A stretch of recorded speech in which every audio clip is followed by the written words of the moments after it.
আজকে আমি চলে এসেছি আমার ধানের জমিতে কীটনাশক এবং একটু জিঙ্ক স্প্রে করব, কারণ আমার ধান কয়েক জায়গাতে মাজরা পোকাতে আক্রমণ করেছিল এবং সেই জায়গাটা নিচু হয়ে গেছে, অন্য সাইড বড় হয়ে গেছে। সে কারণে আমি এই মাজরা পোকা দমনে কীটনাশক এবং ধানটা যেন গ্রোথটা ভালো থাকে সেজন্য আমি কিছু জিঙ্ক বা ভিটামিন স্প্রে করব। তো আমি কি কি জিনিস স্প্রে করব আপনাদেরকে একটু দেখাই। সিনজেন্টা কোম্পানির ভিত্তাকো, যেটি মাজরা পোকা এবং পাতা মোড়ানো পোকার জন্য কাজ করে থাকে ধানে। এগুলো সব এবং সিনজেন্টা কোম্পানির সাথে ক্যারাটে।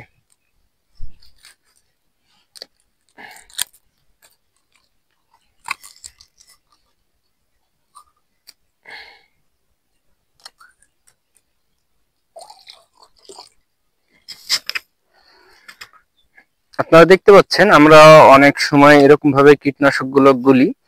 সেক্ষেত্রে আমি এবং আপনারা যদি এরকম ভাবে হাতে গ্লোভস পরেন, তাহলে দেখবেন আপনার হাতে কোনো স্পর্শ ছাড়াই কিন্তু আপনার এই কীটনাশকগুলো আপনি গুলিয়ে নিতে পারবেন এবং আপনার হাতেরও কোনো ক্ষতি হবে না। তাই সকল চাষি ভাইদের দৃষ্টি আকর্ষণ করছি, আপনারা সবসময় কীটনাশক স্প্রে করার সময় যখন আপনারা বালতিতে কীটনাশকগুলো একসাথে গুলবেন, তখন অবশ্যই আপনারা হাতে গ্লোভস ব্যবহার করবেন, যেন আপনার হাতের চামড়ায় যেন এই কীটনাশকগুলো স্পর্শ না করে। কারণ এই সকল কীটনাশকের গায়ে লেখা আছে যে এর গন্ধ নেওয়া বা শরীরের কোনো অংশে কিন্তু এই কীটনাশক পড়লে অনেক ক্ষতিগ্রস্ত হয়ে যাবে। সেজন্য এই বিষয়টা কৃষক ভাইদের অবশ্যই সচেতন থাকা উচিত।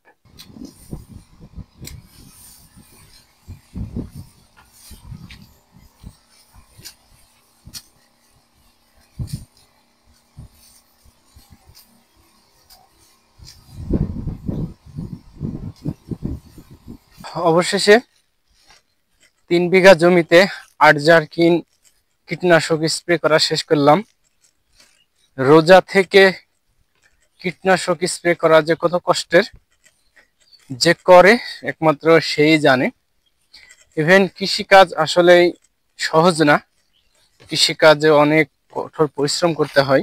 এই কঠোর পরিশ্রম করার পরেও যখন ফসলের ন্যায্য মূল্য পাওয়া যায় না, তখনই মনটা অনেক খারাপ হয়ে যায়।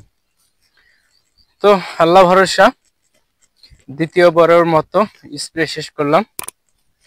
সবাই দোয়া করবেন যেন সুষ্ঠু সুন্দরভাবে ফসল ঘরে তুলতে পারি।